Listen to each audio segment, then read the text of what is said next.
இயேசு கிறிஸ்துவை நீங்க வரும்போதே நற்கருணை தேவனை அவருடைய உடலை பெற்றுக்கொள்ள, ரத்தத்தை பெற்றுக்கொள்ள வருவதற்கு முன்பாகவே நீங்களாம் 1 லட்சம் பே பண்ணிட்டு வந்துருங்க.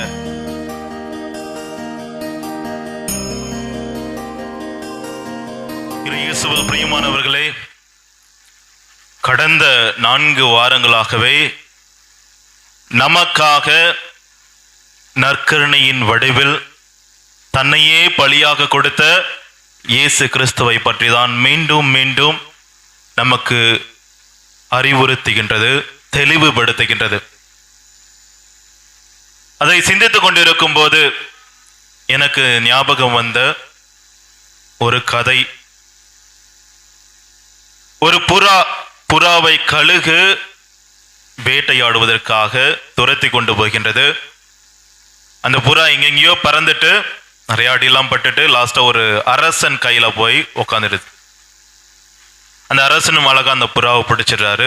உடனே அந்த கழுகு வந்து கேக்குது, அந்த புறா என்னுடைய இறை, அதை என்கிட்ட கொடுத்துருங்க அப்படின்ட்டு. அதுக்கு அந்த அரசன் வந்து, உனக்கு தேவையானது இறைச்சி, அதுதான் உன்னுடைய உணவு. ஆகவே அந்த புறாவினுடைய எடைக்கு ஏத்த மாதிரி தன்னுடைய உடலிலிருந்து, அரசனுடைய உடலிலிருந்து சதையை அறுத்து எடுத்துக்கொள் என்று அனுப்பி வைத்தாராம். இது ஒரு கதை. இன்னொன்று நிகழ்வு செய்தியில் படித்தது. நம்ம அனைவருக்கும் பிடித்த மாநிலம் குஜராத். குஜராத் மாநிலத்தில் வெள்ளப்பெருக்கு ஏற்பட்ட போது வீடுகள் எல்லாம் அடித்து செல்லப்பட்டது. அப்போது ஒரு மனைவி, குடும்பத்தில் இருக்கின்ற பெண் மனைவி தன்னுடைய கணவரை தூக்கி கொண்டு ஒரு மரத்துல உட்கார்ந்திருக்காங்க. ஏன்னா அந்த கணவர் ஊனமுற்றவர். அந்த வெள்ளப்பெருக்கிலிருந்து எப்படியாவது காப்பாற்றணும் அப்படின்ட்டு ஊனமுற்று அவரை கணவரை தூக்கி கொண்டு ஒரு மரத்தில் கஷ்டப்பட்டு ஏறி அவர் கிளையில உட்கார்ந்திருக்காங்க. ஆனால் நேரம் போக போக போக அந்த கிளை உடையும் தருவாயில் இருக்குது, முறிஞ்சு விழுந்துரும் அப்படின்ட்டு.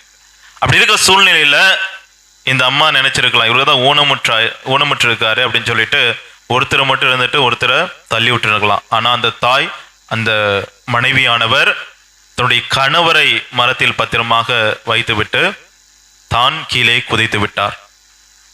ஏதோ நல்லா இருக்கிறாரு, எல்லாம் நல்லதா இருக்கு, உடல்நிலை நல்லா இருக்கு, அதனால அவர் குதித்திருந்தாரு, நாம ஏதோ நல்லதுதான் அப்படின்னு சொல்லியிருக்கலாம். ஆனால் ஊனமுற்ற ஒரு கணவரை அந்த மரக்கிளையில் விட்டுவிட்டு தான் உயிரை மாய்த்து கணவரை உயிரை காப்பாற்றினார். இது ஒன்று கதை, இன்னொன்று ஒரு நிகழ்வு நடந்தது. ஆனால் உண்மையாகவே நமக்காக, நாம் பாவியாக இருந்தாலும் நம் பாவங்களை போக்குவதற்காக, நம்மை மீட்பதற்காக தன்னையே உணவாக நமக்கு கொடுக்கின்றார். பானமாக தன்னுடைய ரத்தத்தை கொடுத்து தன்னுடைய வாழ்வை கொடுத்தவர் ஆண்டவர் இயேசு கிறிஸ்து. அவரை பற்றி தான் மீண்டும் மீண்டும் மீண்டும் நாம் அறிவுறுத்துகின்றோம், தெளிவுபடுத்துகின்றோம். இது மனிதனுடைய அறிவிற்கு அப்பாற்பட்டு இருக்கின்றது. நம்பிக்கையினால் மட்டுமே உணர முடியும். ஞானம் அதை தெளிவுபடுத்தும். அதான் முதல் வாசகம். ஞானம் நமக்கு அழைப்பு விடுகின்றது, விருந்து கொடுக்கின்றது. நான் தரும் உணவை உண்ணுங்கள், நான் தரும் பானத்தை குடியுங்கள் என்று. அப்படிப்பட்ட பேர் உணவை, பானத்தை தான் இன்று நாம் ஒவ்வொருவரும் உணர்ந்து கொள்ள, ருசித்து கொள்ள வந்திருக்கின்றோம். ஒவ்வொரு நாளும் நம்பிக்கையோடு இருக்கின்றோம். அன்புக்குரியவர்களே, இன்றைய வசனங்களை, வாசகங்களை நான் பிரித்து பார்க்கும்போது இறைவனோடு இணைந்திருப்பதற்காக, இறைவனோடு தொடர்ந்து பயணிப்பதற்காக, அவருடைய அன்பை ருசித்து பார்ப்பதற்காக நமக்கு முதலில் இறை வார்த்தை தேவைப்படுகிறது. உயிருள்ள இறை வார்த்தை, உயிர் கொடுக்கின்ற இறை வார்த்தை. நம்ம எப்போதெல்லாம் இறை வார்த்தையை கேட்டு தியானித்து அதை ருசித்து வாழ்வாக்கின்றோமோ அப்போது இந்த வாழ்வானது மகிழ்ச்சிகரமான, நிம்மதியான ஒரு வாழ்வாக நமக்கு மாறுகின்ற எத்தனையோ பேர் இறை வார்த்தையின்படியாக தன்னுடைய வாழ்வை மாற்றி இருக்கின்றார்கள். மாற்றியது மட்டுமல்லாமல் மற்றவர்களுடைய வாழ்வையும் மாற்றும் தருவாயில் கடவுள் அவர்களுக்கு ஆசீர் வழங்கியிருக்கின்றார். என்னுடைய வாழ்விலும் நானே என்னுடைய வாழ்க்கையில ஒரு சாட்சியா சொல்லணும் அப்படின்னா, வாழ்க்கையில தவழ்ந்து போய் இருக்கும்போது, துன்பத்தில் இருக்கும்போது, கஷ்டத்தில் இருக்கும்போது துறவற சபையிலும் நிறைய பேர் உதவி செய்திருக்கின்றார்கள். இல்லறத்தில் இருப்பவர்களும் உதவி செய்திருக்கின்றார். அப்படிப்பட்ட இல்லறத்தில் வாழ்கின்ற ஒரு நல்ல மனிதர் என்னுடைய வாழ்வில் பல நேரங்களில் முக்கியமாக துவண்டு போகும்போதெல்லாம் என்னை தேற்றுகின்ற, இறையாசிரை பொழிகின்ற, எனக்காக எப்போதும் ஜெபம் செய்கின்றவராக இருக்கின்றார். அவருடைய வாழ்வின் பின்னணியில் நடந்ததுதான். வாழ்க்கையில ஃபுல்லா கஷ்டம், காசுலாம் இருக்கு, பணம் இருக்கு, உறவுகள் இருக்கு, ஆனா மனதில் நிம்மதி இல்லை. இப்படிப்பட்ட ஒரு சூழ்நிலையில வேலையும் ஒழுங்கா கிடைக்கல அப்படின்னு சொல்லிட்டு ஒரு கையில மருந்து, என்ன மருந்து, உயிரை மாய்த்து கொள்வதற்கு மருந்தை ஒரு கையில வச்சுட்டு கோயிலுக்கு வெளியே உட்கார்ந்திருக்கார். அது ஒரு பெரிய ஒரு பேராலயம். வெளியே உட்கார்ந்துட்டு இருக்கும் போது தன்னை மாய்த்து கொள்ள வேண்டும் என்று சிந்தனையோடு சென்றவர் திடீரென்று ஒரு குரல் அவர் கேட்கின்றது, என்னுடைய இறை வார்த்தையை படி, நீ முடித்துக் கொள்ளுவாய், வாழ்க்கை முடித்துக் கொள்ளுகின்றாய் என்று நினைக்கின்றாய், ஒரு முறையாவது படித்து விட்டு அப்புறம் நீ என்ன வேணாலும் யோசிச்சுக்க அப்படின்ற ஒரு குரல் ஒளி. அதை கேட்டு, அந்த குரலை கேட்டு அதுக்கு பதில் தருகின்றார்.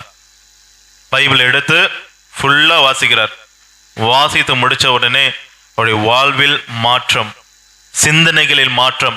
இதனாலா என்னை விட்டு ஓடி போயிட்டார் கடவுள் இல்லையோ அப்படின்னு நினைத்து கொண்டவர் இப்போது கடவுளுக்கு நன்றி சொல்லும் வகையில் நன்றி சொல்லிக் கொண்டிருக்கின்றார். எல்லா செயல்களுக்காகவும் நன்றி சொல்றார். முக்கியமா அந்த சிந்தனை, என்னுடைய உயிரை மாற்றிக் கொள்ள வேண்டும் என்ற சிந்தனையை கொடுத்து அதன் வழியாக உண்மை புரிந்து கொள்ள இறை வார்த்தை எனக்கு கொடுத்து அதை வாழ்வாக்கியதை நன்றி சொல்லி அவருடைய குடும்பமானது மற்றவர்களுக்கு ஒரு முன்மாதிரியான ஒரு குடும்பமாக, கணவன் மனைவி அனைவருக்கும் முன்மாதிரியாக ஒரு குடும்பமாக வாழ்ந்து கொண்டிருக்கின்றார்கள். அதே போல அந்த சூழ்நிலையில் கஷ்டத்தில் இருக்கின்ற ஒவ்வொரு குடும்பங்களையும் இவர்கள் சந்தித்து அவர்களை தேற்றி இறை வார்த்தை கொடுத்து இறைவனை பற்றி எடுத்து கூறி அவர்களுடைய வாழ்விலும் ஒளியை, வாழ்வை மீண்டுமாக கொடுக்கின்ற ஒரு நல்ல பணியை இல்லற வாழ்வில் இருந்து கொண்டே செய்து கொண்டிருக்கின்றார்கள். அப்படிப்பட்ட சக்தி வாய்ந்தது இந்த இறை வார்த்தை. அந்த வார்த்தையானவர் மனுவாக வந்திருக்கின்றார். ஒரு புகம் வார்த்தையாகவே இருந்தவர் மனுவாக வந்து நமக்காகவே நாம் நிலை வாழ்வை பெற வேண்டும் என்பதற்காகவே தன்னுடைய உயிரை கொடுத்து, தன்னுடைய உயிரை மாய்த்து, தன்னுடைய உடலை, இரத்தத்தை நமக்கு கொடுத்து நாம் ஆசீர்வாதம் பெற வேண்டும் என்பதற்காக வந்தவர் இயேசு கிறிஸ்து. அன்பர்களே, அதை நினைத்து பார்க்கும்போது ஒரு அருமையான பாடல் நாம் அனைவருக்குமே தெரிந்தது. அந்த பாடலில் எனது உணவை உண்ணும் எவரும் பசியை அறிந்திடார், என்றும் எனது குருதி பருகும் எவரும் தாகம் அறிந்திடார், அழிந்து போகும் உணவிற்காக உழைத்திட வேண்டாம், என்றும் அழிந்திடாத வாழ்வு கொடுக்கும் உணவிற்கே உழைப்பே. நானே வானே நின்று இறங்கி வந்த உயிருள்ள உணவு, இதை யாராவது உண்டால் அவர்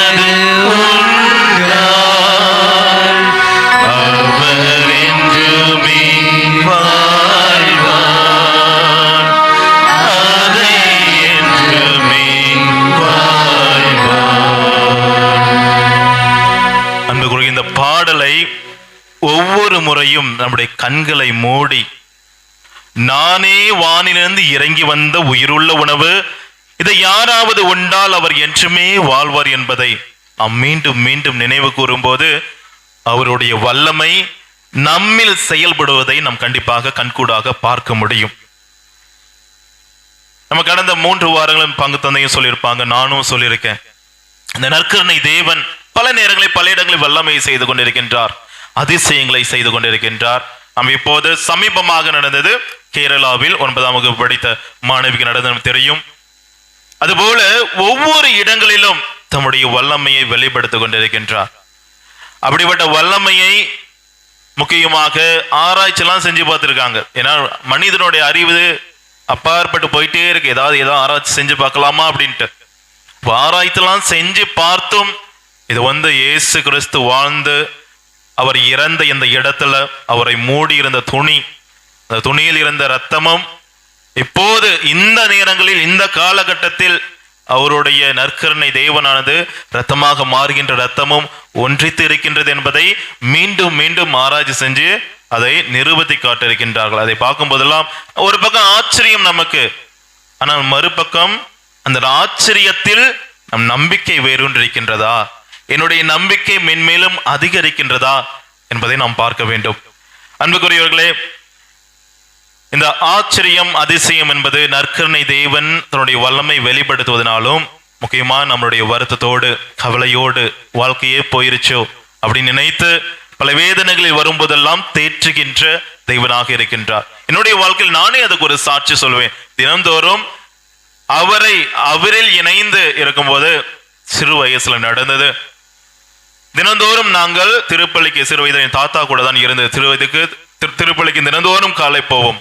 ஒரு குறிப்பிட்ட நேரத்தில் உடல்நிலை சரியில்லாம போகும்போது ஆஸ்பத்திரிக்கெல்லாம் போனோம், மருத்துவமனைக்கெல்லாம் சென்று முக்கியமா எங்கேயுமே போக முடியல. முக்கியமா திருப்பள்ளிக்கு போகணும், அந்த ஒரு வாய்ப்பு இல்லாமல் போனது.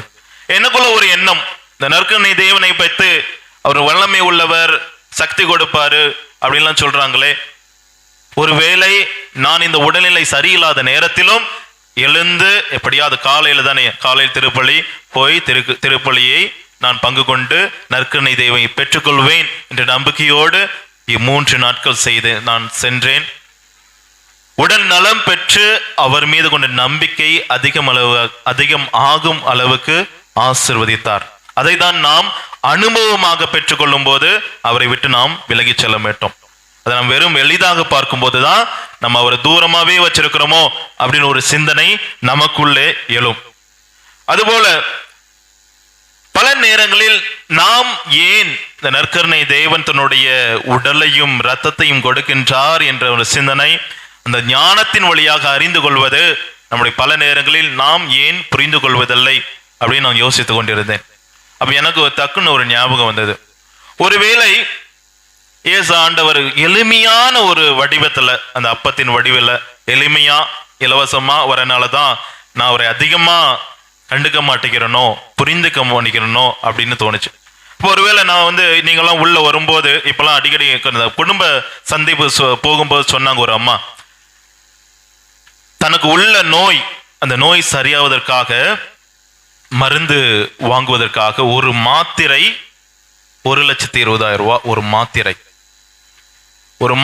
1,20,000, அது சின்னத ஒரு மாத்திரை. இதை கையில கொடுக்கும் போது அதை எவ்வளோ பத்திரமா பாதுகாப்பா வைத்து நாம் உட்கொள்ளுவோம், அது உள்ள போயிடுச்சா இல்லையா எல்லாம் யோசித்து கவலைப்படுவோம். ஒருவேளை நம் இறைவன் இயேசு கிறிஸ்துவை நீங்க வரும்போதே நற்கருணை தேவனை அவருடைய உடலை பெற்றுக்கொள்ள இரத்தத்தை பெற்றுக்கொள்ள வருவதற்கு முன்பாகவே நீங்களாம் 1 லட்சம் பே பண்ணிட்டு வந்துருங்க அப்படின்னு சொன்னா அவரை எப்படிப்பட்ட மரியாதையோடு பாதுகாப்போடு உணர்வோடு பத்திரமா வாங்குவோம். காரணம், இன்று அவர் நமக்கு எளிமையான வழியில் வந்திருக்கின்றார், தன்னுடைய தாழ்ச்சியின் வழியில் வந்திருக்கின்றார். அதனால் நாம் உணர்ந்து கொள்வதில்லை. பல நேரங்களில் வல்ல செயல்கள் வெளிப்பட்டும் அது எனக்கு ஆச்சரியமா இருக்கும். அப்படி கடவுளை ஒரு மணி நேரம் இல்லை அன்னைக்கு ஒரு நாள் நம்ம புகழ்ந்து பேசுவோம். ஆனா அடுத்த நாள் கடந்து போகும்போது நாம் கேட்ட செய்தி வெறும் செய்தியாகவே போயிருது. ஆச்சரியமான அந்த செய்தி வெறும் செய்தியாக போயிருது. அதை நான் உள்ளத்தில் உணர்ந்து அதை நான் பெற்றுக்கொள்ளும் போது, அவரை பெற்றுக்கொள்ளும் போது எந்த ஏற்பாடோடு பெற்றுக்கொள்கின்றேன் என்பதை நாம் யோசிக்க வேண்டும். நிகழ்ந்த ஒரு நிகழ்வு, பேராசிரியர் கிளாட்பே, அவர் ஒரு பேரறிஞர், வழியில் நடந்து போயிட்டு இருக்கிறாரு. அப்போ ஒரு குருவானவர் வருகின்றார். அவர் வீட்டுக்கு உடல்நிலை சரியில்லாத ஒரு பெண்மணிக்கு நற்கருணை தேவனை எடுத்துக்கொண்டு செல்கின்றார். அவர்கிட்ட பேசலாம், குருவானர்கிட்ட பேசலாம்னு பேச ஆரம்பிக்கிறார். குருவானர் சொல்லுகிறார், நான் நற்கருணையை உடல்நிலை சரியில்லாத ஒரு பெண்மணிக்காக எடுத்து செல்கின்றேன், அப்புறமேட்டு உங்கள்கிட்ட பேசுறேன் அப்படின்ட்டு. அதனால் அந்த நேரத்தில் அந்த பேராசிரியர் கிளாட்பே ஒரு மரியாதைக்குரிய வணக்கத்தை அந்த இடத்துல நற்கருணை தேவன் எடுத்துட்டு போறதுனால வணக்கத்தை செலுத்திட்டு போறாங்க. ஒரு மாணவர் கேலி பண்ணி பேசுறாங்க, எல்லாத்தையும் படைத்த ஆண்டவர் எப்படி ஒரு எளிய ஒரு குருவானவர் கையில் இருக்கிறார்? எப்படி இந்த சிறிய எளிய ஒரு அப்பத்தில் இருக்கிறார் என்று நம்புகின்றீர்கள்? அதை எவ்வாறு நீங்கள் மரியாதையோடு வணங்குகின்றீர்கள் அப்படின்னு அவரை பற்றி பாத கேட்கும்போது, அனைத்தையும் படைத்த இறைவனுடைய சக்தி, வல்லமை, ஆற்றல் எல்லாம் உங்களுக்கு தெரியும். மாணவர்கிட்ட சொல்றாரு, அவருடைய கடவுளுடைய சக்தி, வல்லமை, ஆற்றல்லாம் உங்களுக்கு தெரிஞ்சிருக்கு. தெரியாத விஷயம் என்னவென்றால் அவருடைய ஞானம், தாழ்ச்சி, பேரன்பு. அதனாலதான் அவருடைய தாழ்ச்சி, அவருடைய ஞானம், அவருடைய பேரன்பை அறிந்து கொள்ளாதனாலதான் இவ்வாறு நீங்கள் பேசுகின்ற. நான் அதை அறிந்து கொண்டேன், எனக்காக எளிமையாக வந்திருக்கின்றார். ஆனால் சக்தியும் வல்லமையும் ஆற்றலும் குறைபடவில்லை.